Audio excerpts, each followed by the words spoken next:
Bueno, como ustedes saben, estamos considerando lo que es el libro de Mateo en su capítulo 6. Y hace 8 días estuvimos considerando solamente los versículos 19 al 21.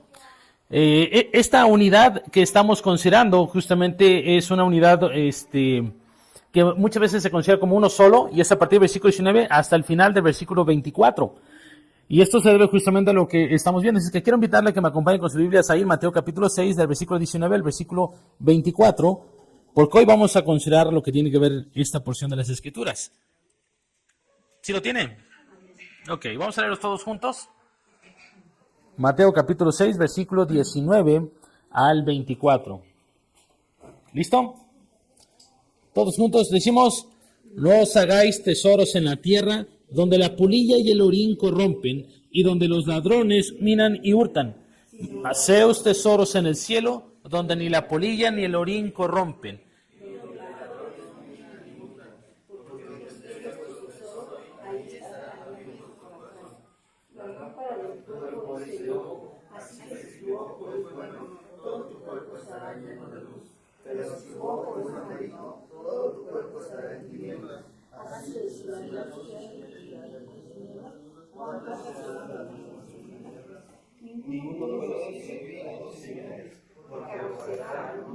Bueno, o estimará al uno y menospreciará al otro. No podéis servir a Dios y a las riquezas. Ok. Aquí esto tenemos esta unidad que, reitero, por lo menos los estudiosos lo consideran como estudiarlo en conjunto. Nosotros lo estamos separando, pero quiero que veamos justamente cuál es la relación y la temática justamente que viene a ver aquí. Y para ello, antes de poder entrar en eso, en el texto, hoy vamos a considerar lo que son los versículos 22 y 23. Vamos a estar considerando esta metáfora que muchas veces cuando uno la lee dice: ¿quién sabe qué significa una lámpara, el ojo, que el ojo bueno, que el ojo malo y que después todas las tinieblas?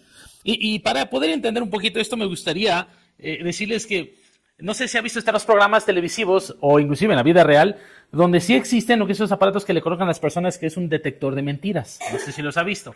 Esos aparatos lo que tienen que ver es de que le hacen preguntas justamente a una persona y le conectan cables justamente a su cuerpo para poder detectar justamente sus pulsos o su ritmo cardíaco y algunas otras señales.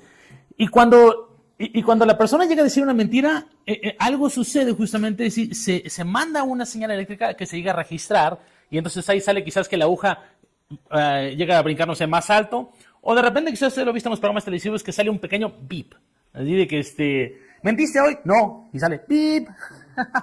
Bueno, déjame decirle que frente a nosotros nos encontramos con una metáfora que creo yo que es el mejor detector de mentiras respecto justamente a nuestra perspectiva que tenemos sobre el dinero.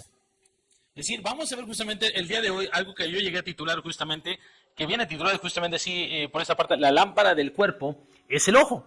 Está así titulado por cuestión de la metáfora, y lo que hoy quiero que veamos es justamente lo siguiente. Vamos a darnos cuenta cómo es que a través de este texto nos vamos a descubrir que el cómo ves y lo que haces con el dinero ilumina o oscurece tu vida. Eso es justamente nuestra enseñanza central, lo que vamos a ver, y vamos a ver un poquito sobre eso. En primer lugar, quiero que veamos la metáfora, justamente qué significa el ojo de la lámpara.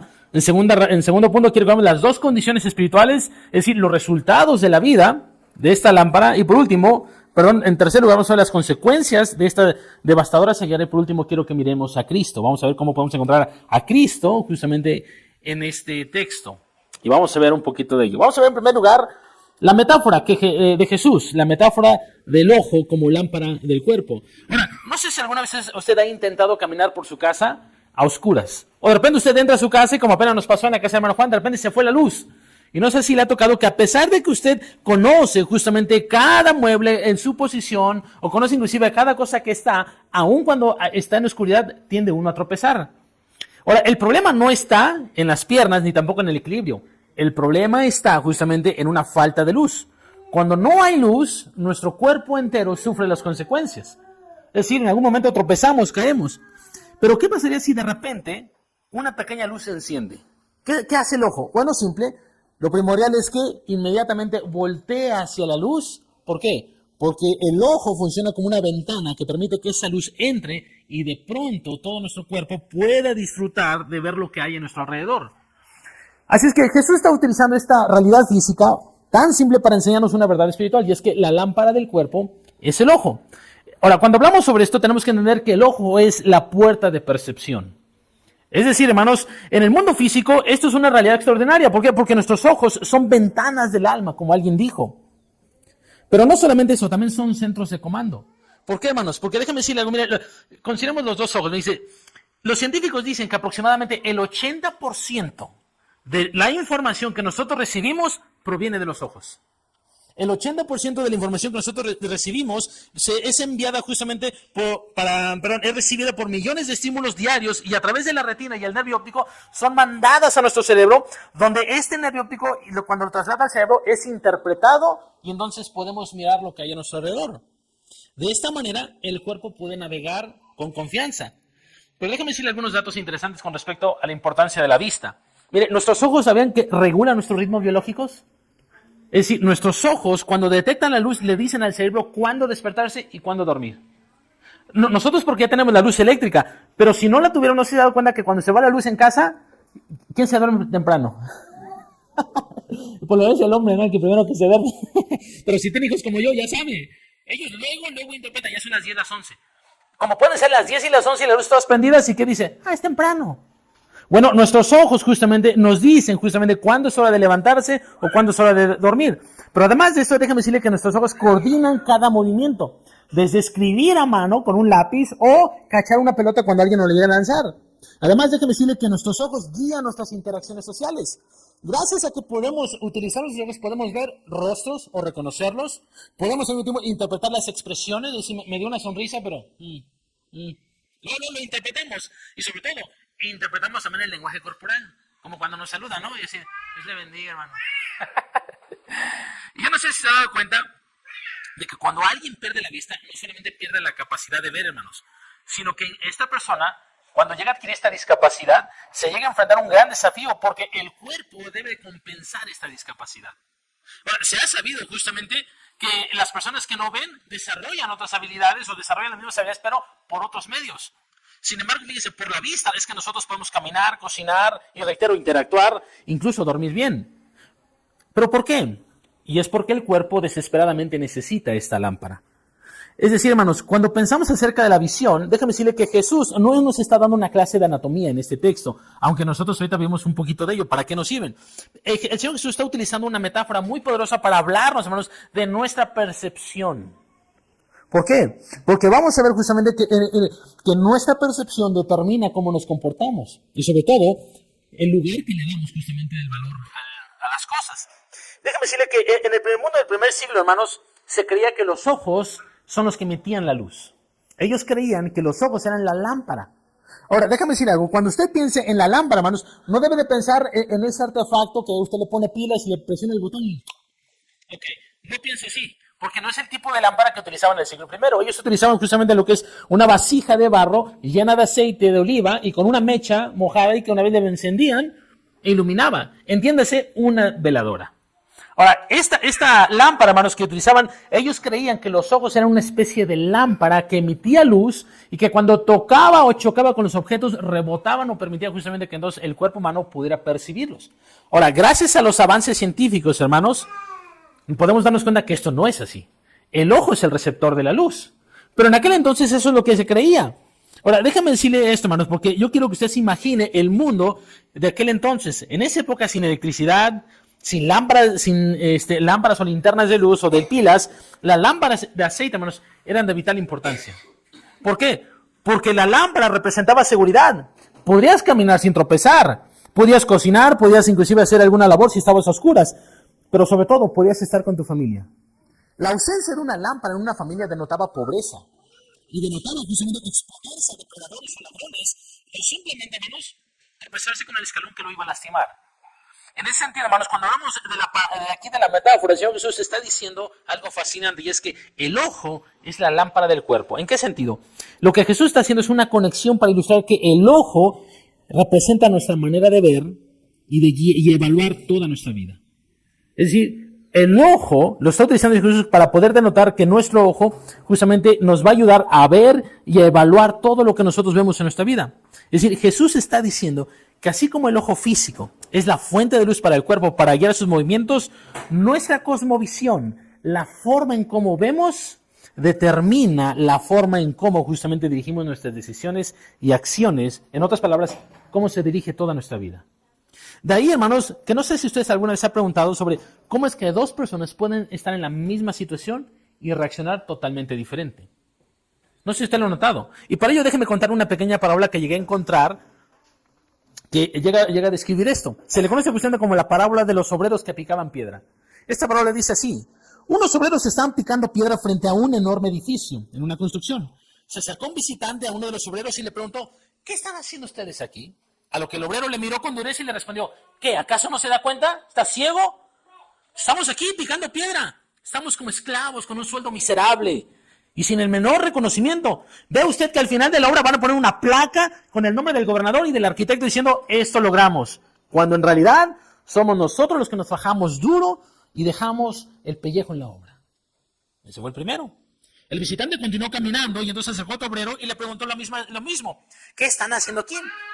Y le dice así: aquí, como usted bien puede ver, picando piedra para poder levantar este enorme edificio. El trabajo es duro y está muy mal pagado. Pero bueno, los tiempos son difíciles y hay que llevar dinero a la casa. Si no, no hay comida. A lo que entonces el visitante continuó con el tercer obrero y se acercó y le hizo la misma pregunta: ¿qué están haciendo aquí? Y el hombre le contestó lo siguiente. Con gran entusiasmo le dijo, y un brillo en sus ojos: estamos levantando una catedral. Esta catedral es la más hermosa del mundo. Las generaciones futuras van a admirar y van a quedar impresionadas y escucharán el llamado de Dios en el grito de las agujas de sus torres lanzadas contra el cielo. Yo no la veré terminada, pero quiero ser parte de esta obra extraordinaria que estamos haciendo. Es decir, si usted puede notarse, esta palabra nos enseña, hermanos, que hay una gran diferencia entre cada uno de estos tres obreros. El primero de ellos, hermanos, veía cada golpe de su martillo como un recordatorio de su miseria, de lo duro que era su trabajo. Sus ojos estaban llenos de amargura y resentimiento. Pero el segundo, aunque podemos decir que tiene una visión parcial, estaba enfocado únicamente en su supervivencia. Hay que sacar para llevar dinero a la casa y así que haya a comer. Pero si usted notó el tercero, ese tenía una perspectiva totalmente iluminada. Porque él veía su trabajo como parte de un propósito glorioso para Dios. Y ahora, el punto central aquí, hermanos, es que miren, Jesús nos está enseñando que la forma en cómo percibimos determina cómo vivimos. Y sobre todo, el cómo vivimos en este mundo, pero también para la eternidad. Quiero que usted note lo siguiente, porque quiero que veamos el contexto. Es decir, si bien muchos toman este texto para decir, ok, la forma en cómo vemos determina cómo vivimos, ok, pero déjame decir algo. El contexto no habla de algo general, habla de algo muy puntual. Yo les pedí que leyéramos el versículo 19 al 24, porque yo quiero que usted se pregunte, ¿de qué viene hablando Jesús? ¿Por qué de repente me da una parábola de que el ojo es la lámpara del cuerpo y de repente me habla de un señor y previamente me habla de tesoros? ¿De qué está hablando? Bueno, simple. Cuando meditamos Mateo 6, de 19 al 21, nosotros notamos que el Señor Jesús nos dijo: no acumulen tesoros en esta tierra, donde su tesoro justamente puede ser carcomido, robado. Dice, más bien, hagan tesoros en el cielo. Ahí está la verdadera riqueza. El Señor Jesús nos llegó a enseñar. Pero quiero que notemos, ¿de qué está hablando ahí? Sí, de las cosas que valoramos. Ahora, aquí la palabra tesoro literalmente significa cosas valiosas. En aquel entonces, como vimos en este sermón, no solamente se refiere a posesiones como una casa, puntualmente se refería al dinero. ¿Cómo sabemos que se refiere al dinero? Mira el versículo 24. Cuando justamente dice, no pueden servir a Dios y a quiénes. Es decir, ¿de qué está hablando el Señor Jesús? De las cosas valiosas, de los tesoros, de las cosas más atesoradas. La forma en cómo las vemos, ¿qué vemos qué? Las riquezas. En otras palabras, yo no sé si ustedes pueden ver la conexión, hermanos, pero el tema de estos tres pasajes es el dinero. Los tesoros representan las cosas valiosas, monedas de oro, si usted quiere verlo, perlas, rubíes, collares, etc. Pero cuando usted ve el versículo 24 queda más claro. Dice, no pueden servir a las riquezas, habla ya justamente sobre lo monetario, la economía, y a Dios, que en su momento lo vamos a ver, pero hoy nos vamos a enfocar, reitero, solamente en el versículo 22 y 23. Por eso Jesús utiliza esta metáfora diciendo que la forma en cómo nosotros percibimos el dinero determina si nosotros justamente estamos experimentando la luz o estamos en tinieblas. Ahora, lo que Jesús quiere hacer aquí, hermanos, es que nosotros nos preguntemos, ¿cuál es la condición de tu ojo cuando se trata sobre el dinero? Es decir, ¿está tu ojo iluminado o empañado? ¿Ves el dinero como Dios lo ve? ¿O tienes una perspectiva errónea sobre el lugar que debe ocupar el dinero en tu vida? Y eso es lo que justamente va a abordar en los siguientes justamente versículos, porque él va a decir que nuestros ojos son como estas lámparas que pueden estar en una de estas dos condiciones. Y estas dos condiciones van a producir resultados muy diferentes y opuestos, especialmente cuando se trata del manejo de dinero. Así es que vamos al segundo punto, las dos condiciones espirituales, los dos resultados de la vida. Quiero que note el versículo 22 y 23. Así que, si tu ojo es bueno, o como dice la Biblia de las Américas, si tu ojo es sano, todo tu cuerpo estará lleno de luz. Pero si tu ojo es maligno, todo tu cuerpo estará en tinieblas. Vamos a considerar en primer lugar el ojo sano. Vamos por partes. ¿Qué se refiere aquí con el ojo sano? Bueno, aquí está diciendo Jesús que el ojo sano produce una vida llena de luz. ¿Por qué? Porque miren, un ojo sano refleja un corazón simple. Notemos lo siguiente, este término bueno o sano es el término griego que es interesante porque la palabra bueno usualmente en el Nuevo Testamento es ágatos. Ágatos es la palabra donde se traduce bueno, sin embargo Mateo no utiliza la palabra ágatos. Él utiliza una palabra que se pronuncia algo así como haplous o haplotes. No se tiene que aprender ese término, pero lo digo para que usted sepa que no está utilizando la misma palabra. Es decir, esta palabra haplous es rica en su traducción y significado porque comunica ideas, fíjense, como simple, sincero y generoso. Simple, sincero y generoso. Es decir, es lo opuesto a dividido o una doble intención. Y para eso quiero que nosotros pensemos, hermanos, un corazón simple no es un corazón ingenuo, hermanos. Es un corazón que está unificado, que no está dividido entre dos lealtades o que no tiene dos perspectivas. Tiene un solo enfoque. De ahí que quiero que pensemos en la viuda.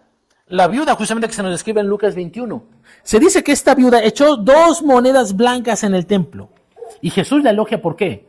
Porque cuando ella va a depositar su ofrenda, ella nunca se puso a pensar en ¿qué dirán los demás si doy poco? Ella no se puso a pensar en eso. Tampoco vemos que ella buscó reconocimiento. Miren, estoy dando todo lo que tengo. A alguien que se dé cuenta, soy viuda. No. Tampoco justamente pensó justamente en la opinión de sus líderes.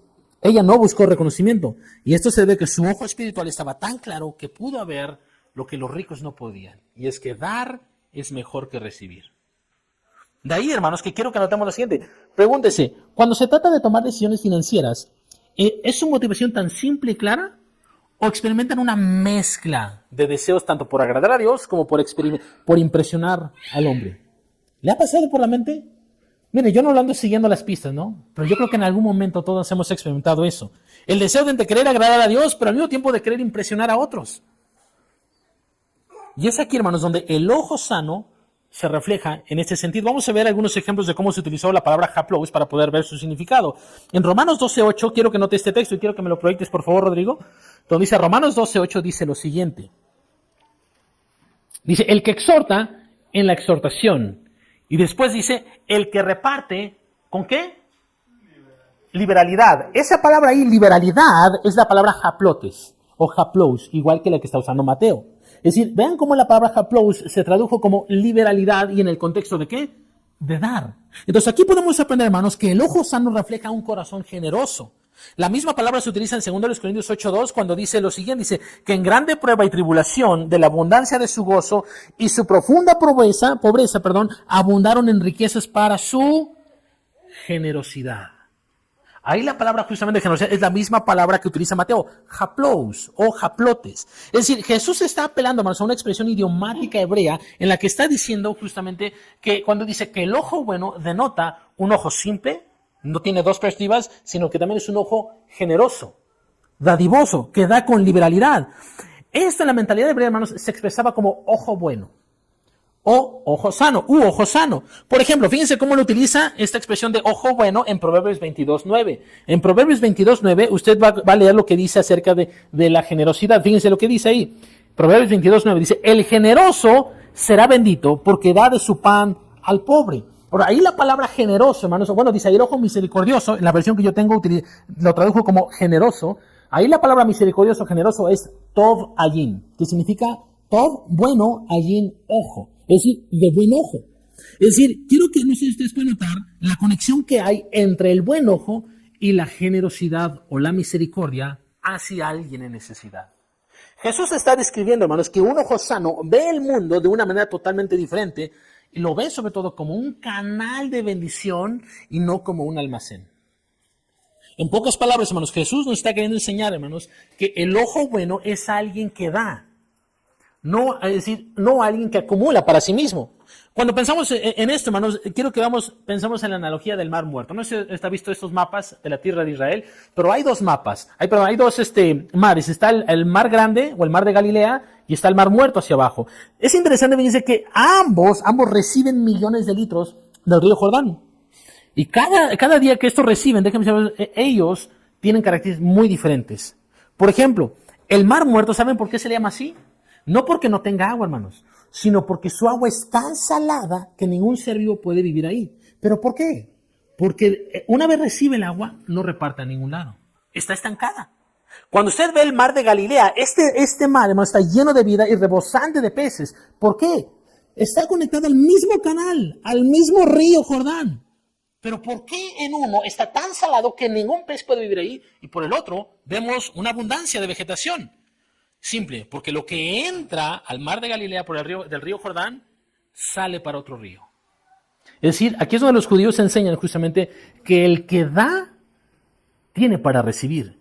Pero el que cierra su mano, Dios no le puede dar, porque la tiene cerrada. Y lo mismo sucede, hermanos, cuando se trata de las posesiones. Cuando pensamos que su único propósito, hermanos, es satisfacer mis necesidades, mis deseos y acumular para mi seguridad, lo único que estamos haciendo es atesorándolo tanto que simplemente no estamos cumpliendo el propósito por el cual Dios creó el dinero. Es decir, nos convertimos en un mar muerto. El dinero se estanca. Pero ¿qué pasa cuando de repente nosotros podemos entender que los recursos han sido diseñados por Dios para que dentro de mi presupuesto pueda yo extenderlo hacia aquel que tiene necesidad? Simple. La vida va a fluir a través de nosotros. Déjeme contarle una historia para que usted pueda notar cómo luce esto en la realidad. En el siglo XIX había un hombre llamado George Mueller. Lo he citado en algunas ocasiones aquí. George Mueller fue justamente un hombre que en el siglo XIX vivía en Inglaterra y él sintió el llamado de Dios de cuidar de los huérfanos. Él solamente decidió algo peculiar con respecto a esta decisión de cuidarlos. Y él decidió que nunca iba a pedirle dinero a nadie. O sea, para cuidar de un huérfano, alguien necesita tener dinero para sustentarlo. Y George me dije, he decidido no pedirle dinero a ningún ser humano, salvo a Dios. Así de simple. Parece simple, pero déjame decir algo. Y él cuando se propuso pedirse a Dios solamente en la oración, déjame decirle cuál fue el resultado. Construyó 5 orfanatos que albergaron más de 10,000 niños durante su ministerio. Más de 10,000 niños. Su diario, que él llegó a anotar o que él llegó a escribir, está repleto de historias fascinantes. Ahora, ¿pero cómo es esto posible? Fíjense, Mueller tenía un ojo sano. ¿En qué sentido? Que él entendió que el dinero que le iba a pedir a Dios, lo iba a recibir de Dios. Pero no se lo iba a quedar él. Lo iba a dar a miles de niños.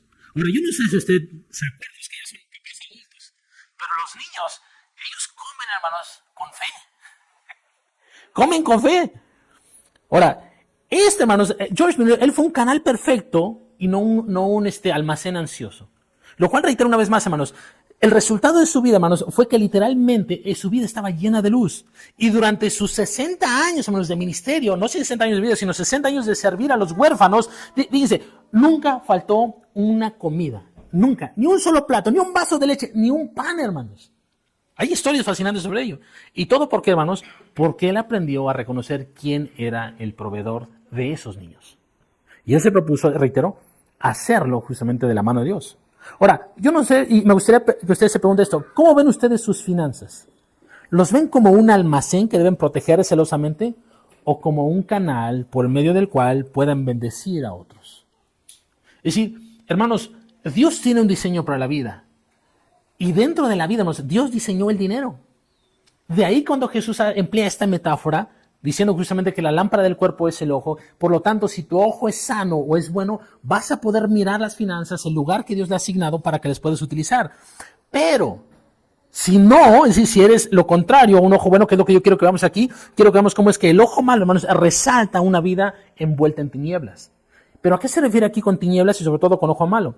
La palabra ojo malo no es el mal de ojo, como el que nosotros hemos oído, ¿no? En la Biblia hebrea, hermanos, la definición de lo que es un ojo malo es si la otra es Tobayin, este es Ra-Ayin. Así se pronuncia. No hablo hebreo, pero así lo investigué. Tobayin es buen ojo, Ra-Ayin, hasta siento que estoy leyendo egipcio, no sé. Pero bueno, así se pronuncia.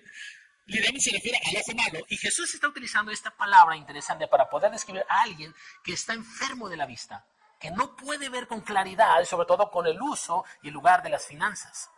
Fíjense cómo lo describe Proverbios 23, 6 al 7. Proverbios 26, 6 al 7 dice, nos da el ejemplo de esto vívido. Dice, no comas pan de él. No sé si lo tiene ahí, pero bueno, Proverbios 23, 6 al 7 dice lo siguiente, no comas pan con el avaro. Ahí la palabra avaro es ra'ayin. Dice, no comas pan con el mal de ojo. O con el ojo malo, porque yo no sabía. No comas pan justamente con el que tiene el ojo malo. Dice, ni desees sus manjares. Dice, porque como piensa, fíjense la relación entre cómo piensa adentro y el comportamiento externo. Dice, porque como piensa dentro de sí, dice, así es él. Te dice, come, bebe, pero su corazón, ¿qué? No es sincero. Ahí es donde vemos cómo el Señor Jesús está utilizando la expresión de mal ojo malo, para poder encontrar a alguien que no es sincero, entiéndase que no es generoso. A alguien justamente codicioso, a alguien que cuando dice el episodio de Jorge Curioso, ay, no sé por qué siempre me pasa. No sé si han visto ese episodio, está Jorge Curioso, están haciendo una subasta, y ahí están, ¿quién da $1, $2? Y de repente dice, ¿quién da $50? Y va a levantar, dice, siempre me pasa, le duele el codo, dice. Es decir, yo no sé si ustedes pueden notar esto, hermanos, pero fíjense, el Señor Jesús está aquí, aquí en Salomón en Proverbios está describiendo a alguien que aparenta generosidad, pero su corazón está completamente centrado en sí mismo. Quizás te invita a comer, y ahora, no hay nada de malo invitar a alguien a comer, pero usted sabe, ¿no? Cuando invita a alguien a comer y de repente ve que está comiendo y de repente dice, no hay otro poquito. Y dice, sí, no, pues sí. Y tú ves que ya va el segundo plato de pozole. Y luego dice, otro poquito. Y hasta ahora somos nosotros los que le decimos, ¿no? Otro poquito, dice. Aquí Salomón está empleando justamente esa expresión de alguien que es tacaño, que aunque por dentro te puede decir, cómete el plato, por dentro está diciendo, te estás acabando mi almacén, es mi despensa, ¿qué pasó? Hermanos, fíjense, entonces podemos ver que el corazón malo, hermanos, el ojo malo representa la avaricia, la codicia, por ende justamente también representa a alguien mezquino, a alguien codo. Y déjenme decir, hermanos, un corazón mezquino, una persona que es mezquina, no solamente es tacaño con el dinero, no es lo único. Hay muchas otras cosas que no da, que no suelta. Porque él piensa que todo es para él. Ahora, quiero que leáis, ahora sí, hermanos, abran sus Biblias, porque quiero que vaya aquí, Deuteronomio 15:9. Yo sé que lo puede proyectar Ro, pero yo quiero que usted lo lea en sus Biblias, porque luego Ro es más lento que la Biblia. Gracias, Ro. Pero quiero que usted lo lea en su Biblia, porque yo quiero que usted note lo que el Señor Jesús aquí llega a hacer esta conexión con este texto. ¿Lo tiene? Deuteronomio 15:9 dice esto. Dice, guárdate de tener en tu corazón, dice, pensamiento perverso. ¿Cuál pensamiento perverso? Diciendo acerca del año séptimo. Es el de la remisión. Y mires con malos ojos, ahí está la expresión del Señor Jesús en Mateo, a tu hermano menesteroso, ¿para no qué? Para no darle. Dice, porque él podrá clamar contra ti a Jehová y se te será contado por pecado. ¿Qué está pasando aquí, hermanos? Bueno, déjame decirlo, miren, Dios está estableciendo que cada 7 años las deudas tenían que ser perdonadas. Este texto a muchos les encantaría que siguiera vigente. Sí, pero no estamos ya bajo esta legislación. Es decir, Dios había establecido que cada 7 años las deudas debían de ser perdonadas y debían de ser extendidas con misericordia. Pero algunos israelitas comenzaban a pensar dentro de sí y haciendo cálculos mezquinos. Está a punto de llegar el año de la remisión. Híjoles, como que si me pide prestado, lo más seguro es que no me lo pague. Y si no me lo paga, pues yo estoy obligado a perdonarlo porque Dios me dijo. Y entonces quiero que vean la estrategia de esta persona mezquina. Comenzaba a mirar con astucia o con ojo malo y comenzaba a decir, no voy a ayudarlo, no porque sea egoísta. En lugar de eso, comenzaba a razonar diciendo, no es buen momento. Está a punto de terminar el año. No son las mejores circunstancias. Mejor voy a esperar a que pase el año y se lo presto. Acabo tiene 7 años. Es decir, aquí era cuestión de ver cuándo justamente soltaba o no el préstamo. Yo no sé si te suena familiar, pero de esas personas que te piden prestado y cuando les piden prestado, responden, híjoles, hoy no puedo porque Navidad está cerca. Vienen los Reyes. Y si le presto, pues eso implica que no puedo yo comprar algo para mi casa. Y sobre todo cuando es un desconocido y si se lo presto no paga. ¿Qué debemos hacer ante estos casos, hermanos? Si alguien me pide prestado y no va a pagar. Bueno, lo dejemos para otro sermón. Pero déjame decir algo. Esta expresión exacta de malos ojos es lo que Jesús está haciendo esta conexión cuando dice, mires con malos ojos a tu hermano menesteroso. Esta es la misma frase, reitero, que Jesús está conectando en Mateo 6:23, y él está diciendo que si tú ves a tu hermano necesitado, dice, le extiendes misericordia. No seas mezquino. Es decir, y quiero que noten la gravedad que menciona aquí Deuteronomio, dice que si nosotros somos mezquinos, dice, la mezquindad es pecado también. Es decir, por un lado dices, pero ¿y si no me paga, Señor? Dice, bueno, tú tienes de dos, le prestas sabiendo que no te va a pagar, o te lo cuento por pecado. Ahora, notemos lo siguiente, porque el pecado en el tiempo judío, no era nada más, pues al rato pido perdón. No, tenías que llevar una corderita, tenías que llevar un animal que quizás valía más del préstamo que tú tenías que dar. Es decir, las consecuencias de ser codo y que te fuera contado por pecados tenía que venir consecuencias más de lo que quizás te lo hubieras prestado. Si no sé, si te pido prestado 3,000 pesos y tú dices, no, no se los preste porque no me los va a pagar, ¿en cuánto tiempo juntas 3,000 pesos, hermanos? Piénsalo, o sea, ¿en cuánto tiempo? No sé, quizás voy a ponerle exageradamente un mes. En un mes creo que puedes ahorrar 3,000 pesos, o si no, ponle 2 meses. Ok, en 2 meses. Ahora, ¿qué pasaría si las consecuencias de ello, si por no prestarle, Dios permite que sean 6 meses en los que no te vaya bien? Entonces, dices, pues no conviene, mejor le suelto. Eso es la perspectiva del judío que entendía, decir, no le prestas si te es contado por pecado y cuando tú vengas para que Dios te perdone, tendrías que hacer un gasto mayor. Las consecuencias. De ahí, hermanos, la gravedad de esto. Y quiero que noten justamente que el Señor Jesús hace esta conexión. Y yo no sé si algunas veces se han considerado ello, porque quiero que noten algo irónico de aquí. Y es que entre más apretamos el puño para retener, hermanos, es cuando menos tenemos realmente. Muchos, entre más apretamos el puño para no soltar, para no prestar o para no dar, hermanos, es cuando más nos falta. De ahí, hermanos, que un ojo malo ciega el alma. Un ojo malo ciega el alma. Ahora, cuando hablamos de la ceguera, necesitamos entender esto. La ceguera puede ser súbita o puede ser progresiva. Es decir, puedes tener un accidente y ¡pum! Se te salió el ojo o sufrió daños, no sé. Te dañas la vista y listo. Pero hay otras enfermedades que cuando hablamos de la ceguera también es progresiva. Y aquí, hermanos, el Señor Jesús está queriendo notar que la avaricia es como el glaucoma. Es progresiva. Comienza con una pequeña mancha en el ojo y poco a poco empieza a nublar la visión. Hasta que de repente, hermanos, toda la visión queda nublada. Toda la visión. Y no solamente no puedes ver. Interesantemente, yo me puse a investigar un poquito sobre esto y un oftalmólogo encontré que decía que lo más peligroso del glaucoma es que la persona no se da cuenta que está perdiendo la vista. Aparece con una mancha y dice, pero no se da cuenta. ¿Por qué? Porque el cuerpo humano comienza a compensar esta pérdida. Está una manchita y el ojo comienza a decir, no es nada. Es decir, hace caso omiso de ello. Lo cual hace justamente que la persona comienza a vivir con esa mancha sin que se dé cuenta hasta cuando ya es demasiado tarde. Y la vista queda nublosa. Y de ahí justamente que se requiere una operación, una intervención. Y déjame decirle que lo mismo sucede para con nosotros espiritualmente. El ojo malo que está haciendo aquí referencia al Señor Jesús está denotando justamente a aquella persona que no ve claramente las riquezas como Dios las ha asignado que ocupen el lugar en nuestras vidas. Por eso justamente quiero que ¿cuál es el resultado de un ojo malo? Dice, todo el cuerpo está en tinieblas. Es decir, cuando el ojo espiritual, hermanos, está enfermo de una glaucoma pecaminosa, toda nuestra vida comienza a sumergirse en tinieblas. Dejamos de ver la vida como Dios la diseñó y comenzamos a ser egoístas, avaros, codiciosos, mezquinos. Y comenzamos a sufrir de una enfermedad justamente que no nos permite mirar la vida como Dios la diseñó. Y esto nos lleva justamente, hermanos, a ver que el Señor Jesús no se detiene solamente a denotar el ojo bueno y el ojo malo. El Señor Jesús avanza hacia el versículo 23, la última parte del versículo 23, y Él nos va a decir que todo lo que nosotros tenemos que decir, que nuestra percepción, hermanos, va a denotar si estamos en tinieblas o en luz. Pero quiero que notemos cuáles son las consecuencias devastadoras de la ceguera espiritual. Quiero que veamos esto. En tercer lugar, las consecuencias devastadoras de la ceguera espiritual. Así que, si la luz que hay en ti es tinieblas, ¿cuántas no serán las tinieblas mismas? Aquí nos encontramos con una paradoja. ¿Qué es una paradoja? Una aparente contradicción. Es decir, es como cuando los cables están enredados y tú dices, no le veo por dónde. Bueno, esto es una paradoja que está así muy enredado la cosa, que tiene que, con paciencia, sacar los hilos, sacar justamente lo que está enredado. Ahora, ¿Qué está diciendo aquí Jesús? Aquí hay una paradoja de la falsa luz. Porque dice, así que si la luz que hay en ti en realidad son tinieblas, pues imagínate las tinieblas mismas a donde vas.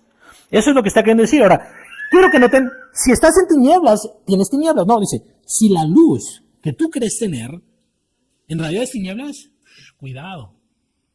Es decir, Jesús está planteando esta hipótesis. Si la luz que hay en ti, reitero, son tinieblas, aquí lo que está diciendo justamente es que si tu percepción sobre el dinero es en realidad tinieblas, las cosas se van a poner peor al final de la vida. Es decir, esta descripción está describiendo a una persona que está completamente autoengañada. Cree que tiene una perspectiva correcta sobre cómo manejar las finanzas, pero no se da cuenta que está en tinieblas. Esta es como la historia de unos mineros. Me encantó esta historia de unos mineros que usaban canarios en sus minas para saber si estaban en peligro de vida o muerte. Estos mineros se ponían en una jaula y se metían con un canarito, pero curiosamente ahí en las minas donde estaban escarbando había un gas metano invisible.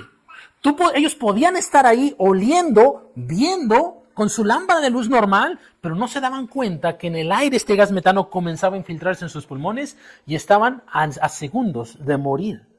De ahí que justamente llevaban este canario y cuando de repente entre una picadura salía el gas, el primero que moría era el canario. Cuando veían que el canario se desplomaba, vámonos, dice. Bueno, déjame decirle lo siguiente. El dinero y las posesiones, hermanos, pueden ser ese gas metano que nos pueden hacer sentir seguros, vernos exitosos, crecer como si todo estuviera iluminado, pero esta luz, hermanos, que proviene de esta riqueza terrenal, es falsa. Es decir, hermanos, creer que porque alguien está gozando de prosperidad material es porque Dios lo está bendiciendo. Pregúntele a los narcos si son bendecidos por Dios. Pregúntele al que vende droga. Pregúntele justamente a los que practican la prostitución. No, sí, yo creo que tengo el favor de Dios, me va bien económicamente. La realidad, justamente lo que el Señor Jesús está diciendo, mira, si tú ves el dinero así y tú crees que esa es la buena vida, estás autoengañado.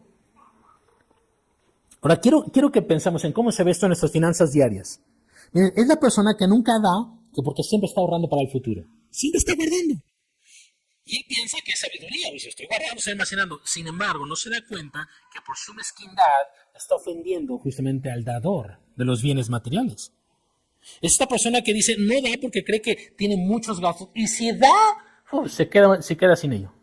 Uy, no, pues un kilo, me voy a quedar un día sin tortillas, hermano. No puedo dar 17 pesos. La mezquindad, hermano, se justifica diciendo, no gano tanto como el hermano fulano de tal. Por eso no puedo ofrendar. Mejor cuando me dé un aumento de salario, ahí sí, voy a ofrendar. Eso es como luce la mezquindad. Eso es un corazón malo que cree que entre más tiene, mejor le va a ir. O que si tantito da, está en peligro justamente su dinero. Ahora, déjame hacerte esta pregunta, hermanos. ¿Estás seguro que la perspectiva que tú tienes acerca del dinero es la de Dios? Sobre todo quiero que pienses, o podría ser que lo que tú llamas sabiduría en realidad está siendo tiniebla avariciosa. Jim Rohn dijo lo siguiente, el dinero no cambia quién eres, solo revela lo que ya hay dentro de ti. Por eso muchos de nosotros vemos personas que de repente dicen, oye, el dinero lo cambió. No lo cambió. Ya estaba ahí. Solamente estaba esperando un aumento de sueldo para que entonces saliera lo que realmente había en su corazón. Y es que, hermanos, aquí es exactamente nuestro problema. Tenemos la tendencia a mirar el dinero con avaricia y usarlo de manera egocéntrica y mezquina. Lo cual, hermanos, distorsiona el plan de Dios para la vida y sobre todo distorsiona nuestra capacidad de ver con claridad. Y esto nos lleva a usar el dinero mal. ¿Por qué? Porque entonces no le damos ni a Dios y no le damos ni al prójimo. Es decir, esta metáfora, hermanos, impacta toda nuestra vida porque quiero que noten lo que dice el Señor Jesús cuando dice, ¿cuántas no serán las tinieblas mismas? Esta es una expresión hebrea que llega a significar cuán profundas serán las tinieblas. Es decir, el dinero, si tú ves el dinero como que esa es la buena vida, el que yo lo tenga, que yo tenga más dinero, más recursos, entre más tenga mejor, dice, y tú crees que eso es la buena vida, dice, estás mal, porque no es así la vida. Y cuando llegues al final te vas a dar cuenta que estás en plenas tinieblas. De ahí que justamente dice, la doctora Norman Safra, una oftalmóloga clínica, ella llegó a decir lo siguiente, un ojo enfermo distorsiona la realidad, sí, pero un corazón egoísta distorsiona el propósito de la vida. Piénsalo. Sí, un ojo enfermo distorsiona la realidad, no lo puedes ver bien, pero un corazón egoísta distorsiona el propósito de Dios para la vida. De ahí, hermanos, que quiero que nos den la advertencia del Señor Jesús. Piense por un momento en Judas, si usted quiere verlo así. Piense en Judas. Judas tuvo el privilegio inimaginable que tú y yo quisiéramos haber tenido, ¿no? Caminar con Jesús 3 años y medio, escuchar sus enseñanzas. Pero ¿cómo tenía los ojos Judas? Él era de mal ojo. No le hicieron mal ojo. Tenía el ojo malo. En Juan 12:6 se nos dice que él era ladrón. Porque él era el tesorero, hermanos. No era el hermano Luis, ¿eh? Dice que de la tesorería sustraía. Ahora dice que él se lo gastaba para sus propios fines. Y nadie dudaba de él, hermanos. Es interesante que nadie... Pero interesantemente, cuando también María fue justamente ante Jesús a derramar un perfume carísimo, ¿qué fue lo que dijo? Uy, dice, no, este perfume pudo haberse vendido y dado este dinero a los pobres. Dice, qué desperdicio. Dice cómo veía él los actos de servicio a Jesús como un desperdicio. Ahora, déjame decirle que esta misma ceguera, el amor por el dinero, llevó a vender a Jesús, ¿sabe por cuánto? Por 30 miserables monedas de plata. Y son miserables porque, hermanos, ni toda la vida valdría cambiar, ni por todo el oro del mundo. Es decir, nada en el mundo compensa o vale la pena cambiar entre Jesús y el dinero. Satanás intentó justamente ¿qué? Persuadir a Jesús con el dinero, con las posesiones de este mundo. ¿Qué le dijo? Veniste por el mundo, dice, aquí están los reinos, sus imperios, el mundo, dice, aquí está la gloria de ellos. Todo esto te daré si postrado ante mí me adorares. Es interesante que Jesús justamente dijo, escrito está, al Señor tu Dios adorarás. Es decir, Jesús tenía una correcta percepción de las riquezas materiales. Él sabía que había reinos, que había toda la gloria del mundo, pero él sabía que él no venía por ello. Él no venía por eso. Él vino por las almas, por las personas. Pero muchas veces nosotros, hermanos, nos parecemos más a Judas porque cambiamos el dinero por Dios. Judas estaba en total tinieblas, hermanos. Imagínense ahora, Judas estaba cegado por el dinero. Pero ¿saben cómo terminó su historia? Se ahorcó. ¿Y a dónde fue? A las eternas tinieblas. Fíjense cómo es que entonces la perspectiva de cómo veía las finanzas, el dinero, él lo vio a tal punto que podía cambiar justamente 30 monedas de plata por el Señor Jesús, cuando al final, ¿qué pasó? El mismo dinero que codició fue el mismo que terminó llevándolo a la horca. De ahí que justamente Jesús termina con esta pregunta retórica, que es un golpe maestro. ¿Cuántas no serán las tinieblas mismas? Es como si un doctor te dijera, mira, si el agua que crees que es pura y está limpia, en realidad está envenenada, ¿cuánto más no te mataría el veneno puro? Si las cosas que crees que te dan valor en esta vida, ya sea el dinero o el éxito, es en realidad lo que te lleva a la muerte espiritual, entonces estás en la peor situación posible. No tienes un problema, tú estás en el problema, no estás enfermo. Estás enfermo porque no puedes ver, estás ciego porque no puedes ver que el glaucoma ya te cegó por el amor al dinero. De ahí que justamente, me gustaría contarles esta pequeña anécdota. Un hombre pasó años guardando celosamente todos sus recibos de pago, sus estados de cuenta, sus facturas, sus papeles de sus posesiones, de su casa, su coche, etc. Y en una de esas, la casa se incendió. Y la caja fuerte, pues era de metal. Pero fue tal el incendio que la caja fuerte se calentó. Y el hombre, al ver el incendio, dijo, no, tengo que rescatar mis papeles, mi caja fuerte. Es que se volvió a meter a la casa en incendio y logró sacarla. Y cuando abrió la caja, encontró sus papeles quemados. Es decir, lo único que encontró fue un montón de cenizas. Lo que pensó que era importante, lo más valioso, su tesoro, era solo papel. Y por salvar ese papel ya encenizado, por poco y pierde la vida. Jesús nos está queriendo decir esto. No corras tras las llamas de la codicia para salvar algo que al final se convertirá en ceniza. No vayas tras el dinero por el amor del dinero. O sea, no vayas tras ello. No lo codicies. Y déjame decirles algo. En la Biblia hay solamente dos cosas que el Señor Jesús o que la Biblia eleva de una manera muy puntual. Y una es, por ejemplo, con respecto cuando Pablo le dice a su joven Timoteo, le dice, huye de las pasiones juveniles y de todos los pecados de este, córrele. Pero cuando se trata del deseo de la riqueza, ¿saben qué es lo que Jesús dijo? Él dijo, guardaos de toda clase de avaricia. Es decir, cuídense de la avaricia, sí, pero dice, cuídense de toda forma de avaricia. Lo cual nos viene enseñando, hermanos, que la avaricia, hermanos, es multifacética. Tiene muchas máscaras, tiene muchas formas de presentarse. Déjame darte un ejemplo. Ustedes saben que a mí me gusta comprar libros. Ustedes lo saben. ¿Podrá por ahí encontrarse la avaricia? No sé, dime tú, Cristian. ¿A alguien de aquí le gustan las zapatillas? ¿Podrá por ahí? Dice, ¿qué tiene de malo comprarle unas zapatillas a la esposa? ¿Qué de malo habrá en comprarse algo que uno necesita? Y es ahí, hermanos, donde la avaricia se disfraza.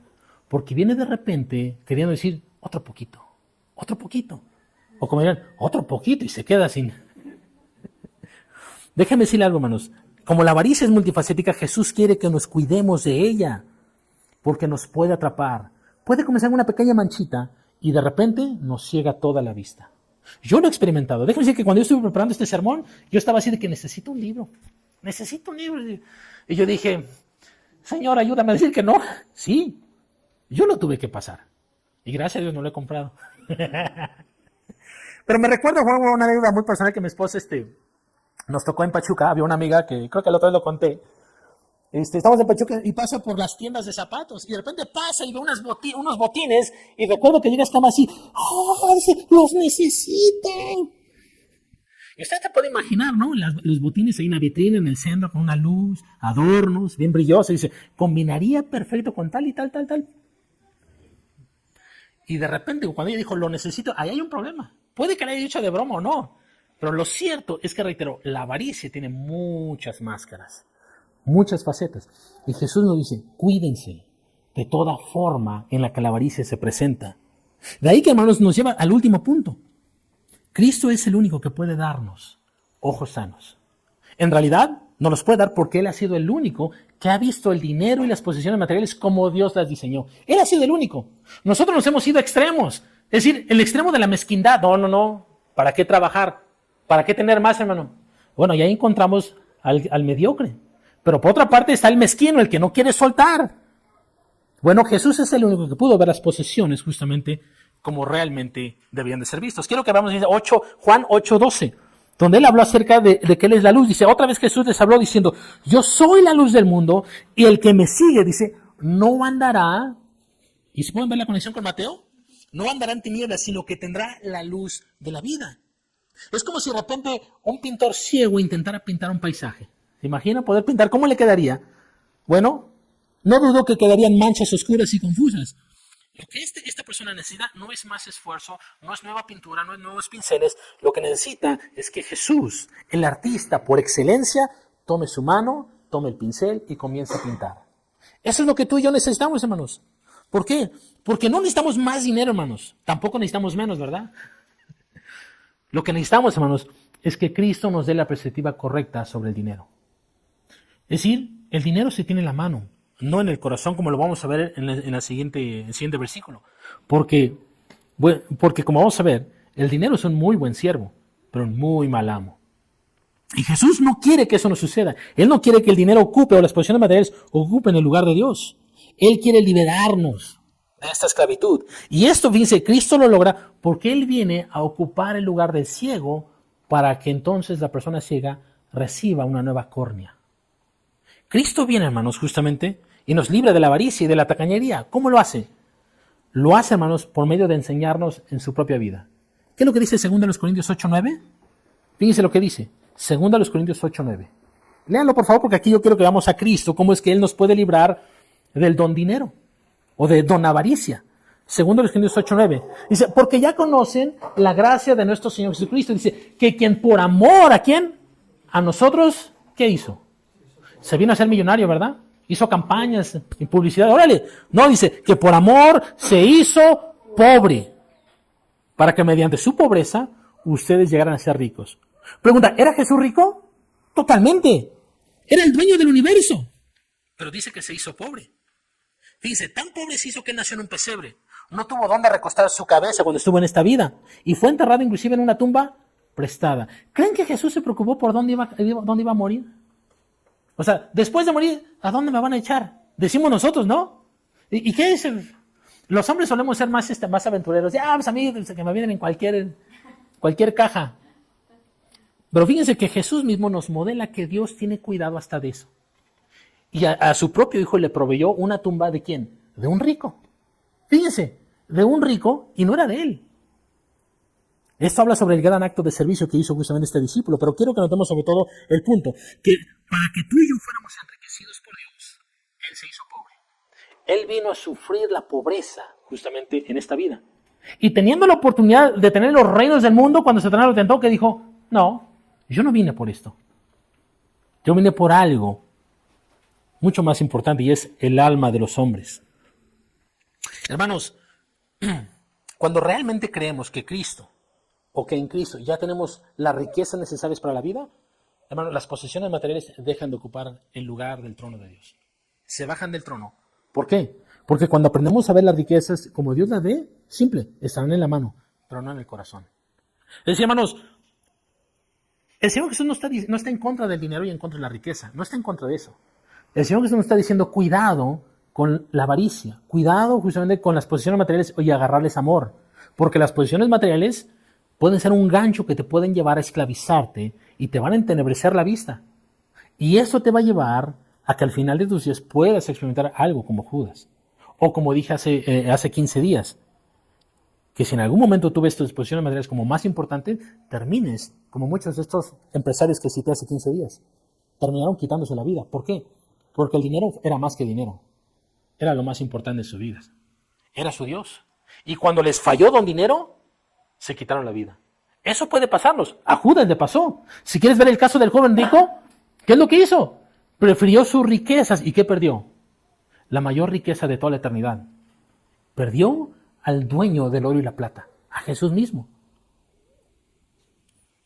Y este acto de fe, hermanos, de ver del dinero desde la perspectiva de Dios, nos abre nuestros ojos. ¿Cómo se aplica esto, hermanos, a nuestra vida? Simple.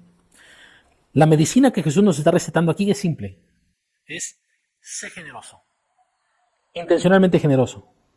Es decir, da, hermanos. ¿Cómo nos podemos librar de la avaricia? Simple. Da. Si quieres ser librado de la avaricia, de la mezquindad, simple. Da. De ahí que nosotros citamos, hermanos, el texto de que de Pablo, ¿no? En 2 Corintios, cada uno fíjense, cómo se propone en su corazón, dice el texto, ¿no? Es decir, tú primero te tienes que proponer cuánto realmente le quiero dar.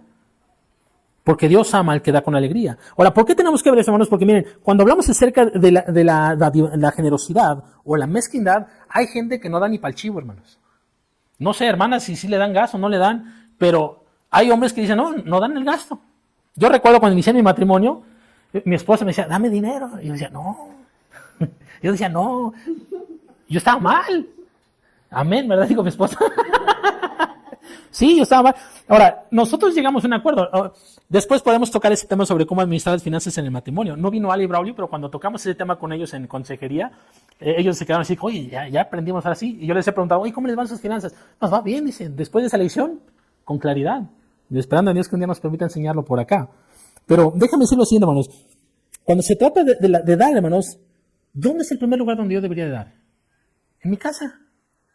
Sí, en mi casa. Es decir, hermanos, que no nos duela dar cuando se trata de la familia. Ahora, quizás no tienes que ser el magnate generoso. No, pero lo que tengas, dalo. Yo le tengo que confesar esto, hermanos. Mi mamá no está aquí, pero si estuviera yo lo diría. Yo batallé mucho tiempo con esto. Cuando yo era joven, yo no terminé la preparatoria. A los 16 años dije, mamá, ya no quiero estudiar, yo lo que quiero es vivir la vida. Y me dijo, ¿qué vas a hacer, hijo? Yo le dije, pues voy a trabajar. Y me dijo, como toda madre, bien madura, ¿y de qué vas a trabajar, hijo? Si no sabes hacer nada. Y yo, pues ahí veré. Pues sí, ya se imaginará qué trabajo estuve. Y aunque cada trabajo es honroso, hermanos, déjame decirle que una vez cuando yo inicié mi vida laboral social, cuando llegaba el fin de semana, ¿quién cree que me estaba diciendo, mi mamá? Y fíjense, voy a confesar, hermanos, porque es un pecado ya perdonado, No, si no me lo van a agarrar aquí. Sí, si no te lo van a agarrar. ¿Saben cuánto yo le daba de gasto a mi mamá? 200 pesos, hermanos. Es lo que yo daba. Hermanos, ni para las tortillas, decía alguien. No. Ahora, yo cometí ese grave error. Cuando mi mamá estuvo en estos días aquí y me vio cómo estaba en mi día a día, de repente llegó a dar una expresión, me dijo, Chuy, te volviste bien trabajador, bien hacendoso. Me empezó a elogiar y me dijo lo siguiente, me hubiera encantado que se hubiera sido en la casa. Me hubiera encantado, sí, porque me vio y dijo, ojalá hubiera sido allá, dice, pero pues no me tocó. Dice, menos mal que Dios te compuso. ¿Sí? Menos mal. De ahí, hermanos, mira, el primer lugar donde deberías de dar, da tu casa. Hermano, si ves que en tu casa le hace falta, por ejemplo, no sé, si ves que a tu mamá le hace falta una olla, hey, ayúdale con una ollita. No sé, o sea, piensa en algo, o sea, oye, nos vamos a hacer un plan, vamos a comprar un bulto de cemento para resanarlo, sí, hey, apoya. Y eso nos ayuda. Ahora, el otro lugar donde yo creo que deberíamos de aprender a dar, y aunque parece obvio, ¿verdad? Pero es en las cosas del Señor. ¿Por qué, hermanos? Porque, como vimos hace 15 días, también esta es una forma en cómo nosotros estamos sembrando para la eternidad. Lo primero que necesitamos entender, hermanos, es que, déjenme confesarme aquí también, ahora en la hora del día de las confesiones dijo alguien, cuando yo era joven estaba en mi vida laboral, fíjense, pero fíjense cómo afectaba no solamente mi vida familiar, afectaba también mi vida en la iglesia local.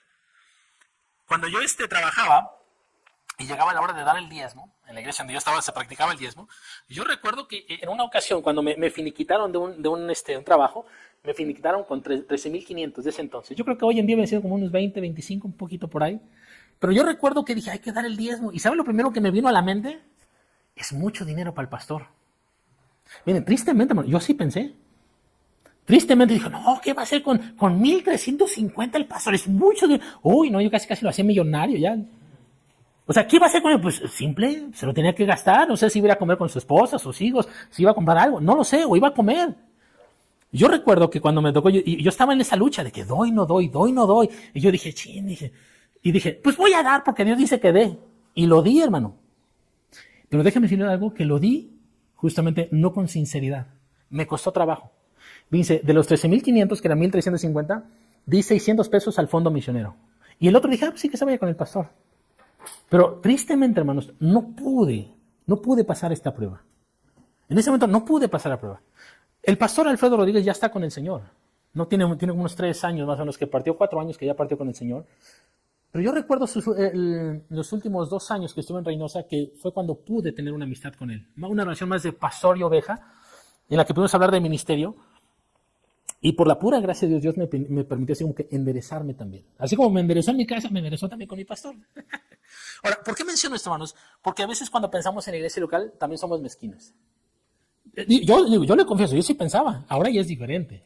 Ahora es diferente, ya gracias a Dios. Aunque no digan amén, pero sí, ya es diferente. Ahora, ¿por qué lo digo, hermanos? Porque puede que entre nosotros haya alguien que cuando piensa que es la hora de las ofrendas, se lo está dando al pastor. Hermanos, cuando damos en el ofrendero, no lo damos al hombre. Yo mismo ofrendo, hermanos, y pregúntale al hermano Luis. O sea, yo ofrendo y yo no le digo, hermano, esos 200 clips van de vuelta. No, yo no le digo eso. Yo di y yo lo doy para el Señor. Simple. Si usted quiere encontrar otro lugar donde puede dar, simple. A los necesitados. O sea, ve a alguien, hermano. Simple, hermano. Si usted ve a alguien con una persona con discapacidad, no duden en darle. Porque toda persona con discapacidad lucha, batalla, y una de las áreas es financieramente. Algunos dicen, ay, no, es que siempre piden dinero. Bueno, si no quieres darle, no sé, 1 kilo de plátano, no sé, pero, o sea, el chiste es ser generoso, hermano. O sea, dalo, no seas mezquino. Sí, dalo justamente a la gente necesitada, a la viuda, al huérfano. Por otra parte, si quieres dar otro lugar, hermanos, y que tristemente muchas veces el cristiano no se ve, son en las causas benéficas de la sociedad. A veces pensamos que dar es solamente en mi casa, mis amigos, en la iglesia, y sí, con el que realmente tiene necesidad. Pero muchas veces, hermanos, no damos en causas benéficas. Es decir, hermanos, en esas causas sociales que son sin fines de lucro. Hermano, si en algún momento usted en Cadrita llega a escuchar que alguien está diciendo, hey, vamos a sembrar un árbol, pero hay que comprarlo, hermano, hágalo. Pero no es para la iglesia, hermano, usted hágalo.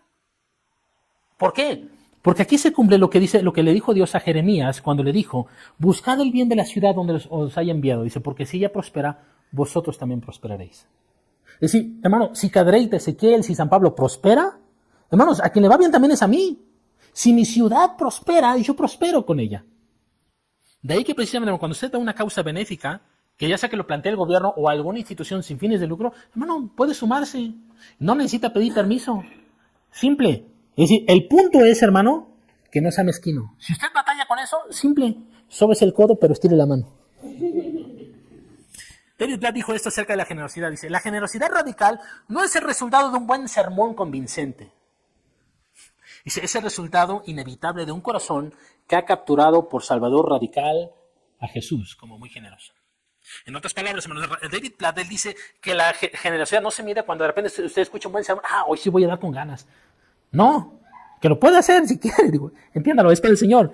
Dice, sino que el resultado de la generosidad surge de que ha visto que su Salvador fue más generoso que él.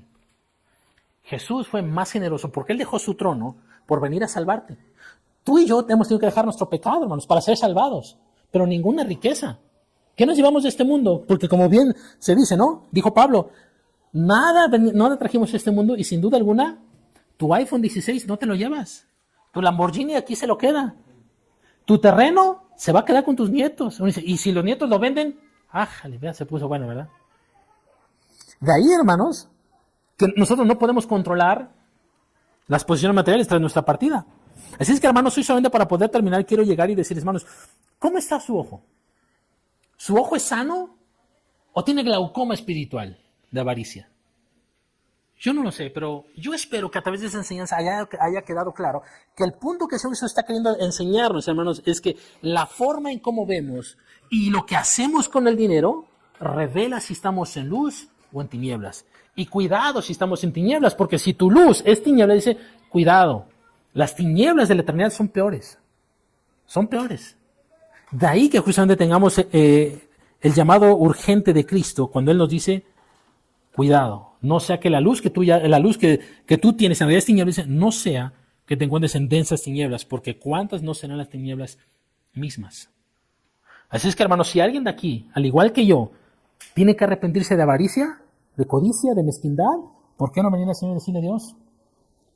Perdón, ayúdame, Señor Dios, a poder dar con liberalidad. Ayúdame a ser generoso. Ayúdame a proponerme en mi corazón justamente el darte a ti. De tal modo, hermanos, que podamos ver que en Cristo, hermanos, podemos tener un ojo sano. Vamos a orar para que la gracia del Señor sea con nosotros. Señor, queremos darte gracias por darnos la dicha de poder considerar hoy tu palabra, por enseñarnos e instruirnos a través de ella, de que nos llama, Señor Dios, a tener cuidado sobre la perspectiva que tenemos del dinero.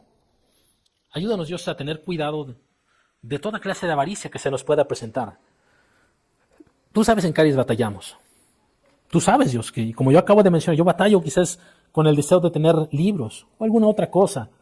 Pero realmente tú sabes, Dios, que nuestro corazón batalla con muchas otras cosas. Ayúdanos, Dios, a poder mirar las posiciones materiales y el dinero que pones en nuestra mano. Ayúdanos a verlo, Dios, como tú lo diseñaste. Ayúdanos, Dios, a verlo no con avaricia, no con mezquindad. Ayúdanos, Dios, a ser generosos, a ser simples, a poder verlo como tú lo diseñaste. Señor, si alguno de nosotros tenemos glaucoma espiritual de avaricia, perdónanos y sánanos. Yo lo tuve, Dios, cuando en realidad fui mezquino en mi iglesia local, cuando fui mezquino en mi casa. Yo te agradezco, Dios, por lo que has hecho en mi vida, pero hoy también ruego, Dios, que también sea una realidad en la vida de mis hermanos. Te suplico, Señor Dios, que además sea también en la vida de mis hermanos. Que juntos podamos experimentar tu gracia transformadora. Y esta gracia también toca el área de las finanzas. En Cristo Jesús, Dios, oramos. Porque solamente tú, oh Dios, has sido tan generoso con nosotros, que siendo rico te hiciste pobre, para que nosotros pudiéramos experimentar la abundancia de tu gracia, el perdón, tu favor, la vida eterna, tu compañía, las riquezas celestiales. Porque tu palabra nos dice en Efesios 1 que en Cristo ya hemos sido enriquecidos con toda bendición espiritual. Qué hermoso es saber que en Cristo ya lo tenemos y no que tengamos que ganárnosla. Tú nos la das gratuitamente con los ojos de la fe. Hoy, Dios, queremos alzar nuestros ojos y poder mirar, Dios, tu abundancia y poder rendir nuestra miseria. Sana nuestro ojo, Señor. Sánanos para que podamos mirar, Dios, la vida como tú la diseñaste y en particular el dinero. Ayúdanos, Dios, a no ser mezquinos. Que cuando lleguen, Dios, tiempos de convivencia o veamos a alguien en necesidad, podamos, Dios, practicar la generosidad. En Cristo Jesús, Dios, oramos porque solamente tú puedes, Dios, sanarnos. Solamente tú puedes transformar nuestra vida como lo hiciste con Zaqueo. Solamente tú puedes transformarnos, Dios, como lo hiciste con Pablo. Y solamente tú, oh Dios, puedes también transformarnos, Dios, como lo hiciste con George Mueller. Oh Señor, en tu gracia asístenos.